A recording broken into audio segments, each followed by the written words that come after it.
Hello, everyone. My name is Keith Ellison. I'm the Attorney General for the state of Minnesota. And on behalf of the prosecution team, we want to thank the Floyd family, Brandon Williams, Terrence Floyd, Philonise Floyd, and Gigi, who offered their testimony to the court and gave their heartfelt feelings about the impact of this horrific crime on their family. We heard for the first time from George Floyd's 6-year-old daughter. What a delightful, beautiful child. And my heart really is with the entire Floyd family as they figure out how to explain to her what happened as she grows up. The sentence that the court just imposed on Derek Chauvin, 270 months or 22.5 years, is one of the longest a former police officer has ever received for an unlawful use of deadly force. Like the conviction of Derek Chauvin 2 months ago, today's sentencing is not justice, but it is another moment of real accountability on the road to justice. It's difficult to see anyone lose their freedom, but seeing somebody lose their life through torture over 9.5 minutes is incomparably worse. Those minutes and seconds are inerasably seared into the minds of people across the world who watched George Floyd die.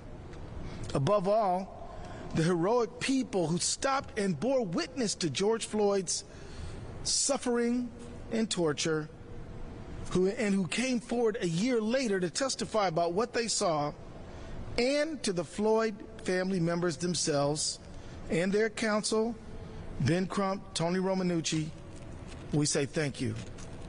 The lives of everyone who saw what happened to George Floyd are forever changed. My hope for Derek Chauvin is that he uses his long sentence to reflect on the choices that he made on May 25th, 2020. My hope is that he will find it within himself to acknowledge the impact of his choices on George Floyd, his family, his fellow police officers, and the world. My hope is that he takes the time to learn something about the man whose life he took and about the movement that rose up to call for justice in the wake of George Floyd's torture and death. Today is also an important moment for our country. The outcome of this case is critically important, but by itself, it's not enough. My hope for our country is that this moment gives us pause and allows us to rededicate ourselves to the real societal change that will move us much further along the road to justice. I'm not talking about the kind of change that takes decades. I'm talking about real change, concrete change that real people can do now. I'm talking to lawmakers. At this historic moment, there is so much legislation around the country, in city councils, county boards, state legislatures, and Congress, that is still waiting to be passed. If these bills were passed, they would make the deaths at the hands of law enforcement officers less likely, would improve police community relations, would restore trust and therefore cooperation, improve the lives of officers who want to protect and serve, and make everyone safer. Every one of these bills at every level of government is critical for helping our families, our law enforcement officers, communities, and the country heal. Above all, Congress has still not passed the George Floyd Justice and Policing Act. I call on leaders and members of Congress to pass the best and strongest version of this bill that can be passed, and to pass it now. President Biden called on the Congress to pass this bill. It must be passed. Lives are depending upon it. It's just that simple. I'm speaking now to law enforcement leaders. At this historic moment, law enforcement leaders are in a position to finally put in place policy, training, mechanisms, and accountability that can build a police department that people can really trust and rely on. And the elected leaders that they answer to must support and empower these law enforcement leaders to do it. Where there is distrust between community and police, there is less cooperation between community and police. And at a moment where violent crime is spiking across the nation in major cities, we simply cannot afford the distrust. The schism leaves us all a little less safe. But trust and cooperation must be earned. You cannot clean a dirty wound. By bringing accountability in law enforcement, you actually promote public safety. I say to those law enforcement leaders, make no mistake, this is something your officers are asking for.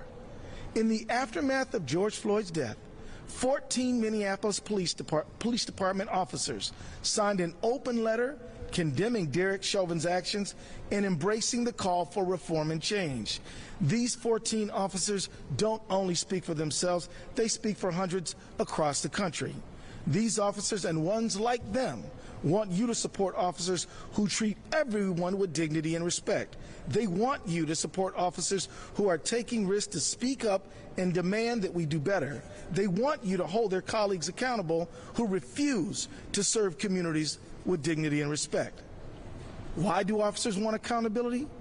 Well, think of the 9-year-old girl wearing a t-shirt that said love across the front, who witnessed George Floyd's murder, and how she will feel 20 years from now as she may be speaking to her own children about whether to trust law enforcement. The damage that Derek Floyd's crime inflicted upon the reputation of officers is undermining the ability for people to trust, and that is very tragic. It's not fair to judge all police officers by Derek Chauvin's actions, but some people inevitably will generalize unless there is true accountability. You just can't heal a dirty wound, and when there's little trust, sadly, there's little safety. When law enforcement leaders take clear steps to build in accountability and prioritize wellness for their officers, they will have the officers' respect, trust between officers and the people they are dedicated to protecting and serving. Let me speak to prosecutors. We believe, and we state and declare, that no one is above the law and no one is beneath it. A police officer is not above the law, and George Floyd certainly is not beneath the law. When, after a thorough review, prosecutors believe that they have probable cause that anyone, including someone operating with the authority of law and law enforcement, has violated the law, our prosecutors must be vigorous, visible, and swift. I'm speaking to community now. We need every community member to continue the call for real reform and meaningful change. Peacefully, constructively, but clearly. This is a moment for change, and your call for it is making it happen. This means everyone who wants to live in a society with dignity and respect as core values, everyone who wants to be safe in their homes and on the street, everyone who wants to get the help that they need, everyone who wants their loved ones to get home safely. This is what we need to do. What will happen if we don't do it? We will slip deeper into a century-long cycle of inaction. We can and we must make another choice. The choice to break the old paradigm and end the cycle of inaction. The choice to act for accountability and justice. The choice to transform ourselves and our country. For the sake of all the lives that have been lost, for the sake of the terrible sacrifices that too many families like the Floyds have had to make, and for the sake of the many officers who strive to serve and protect with dignity and honor and high standards, and for the sake of the community. Time is up. It's time to act. We're counting on you. We're counting on each other. Finally, I want to thank this extraordinary team of prosecutors. It has been my deepest honor to work with you. You all are the best, and I'm honored to be your colleague. I want to send another strong signal of love and friendship to the Floyd family, who have done so much to uphold the dignity of our community. I want to thank the Hennepin County Attorney's Office and Mike Freeman, who have been side by side with us and have done such a good job, and we appreciate their work. And I want to thank the witnesses who courageously stepped forward for George Floyd on May 25th at risk to themselves and came back a year later to testify about what they saw. And lastly, I want to thank the community for making the call for justice. That's it. Thank you very much.